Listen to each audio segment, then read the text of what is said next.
మీకు తెలుసా అండి, అపవాదికి మీ తలంపులు తెలియదు. అపవాదికి మీ మైండ్లో ఏం ఆలోచిస్తారో తెలియదు.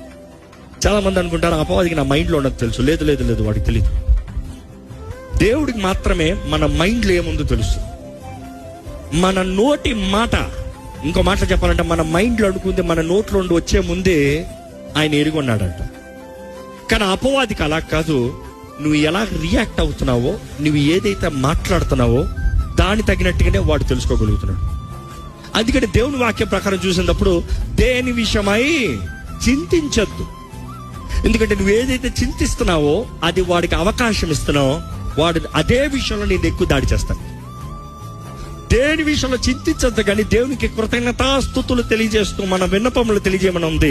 ఇక మాటలు చెప్పాలంటే దేవుని స్తుతిస్తా ఉన్నావు అనుకో, అపవాది అనుకుంటాడు ఏంట్రా నేను ఈ శాంపుల్ పెడతా, ఈ కలవరాన్ని పెడతా, వాడు భయపడతలేదు, వాడు దేవుని స్తుతిస్తున్నాడు అంటే ఇది వాడికి పని చేయదేమో.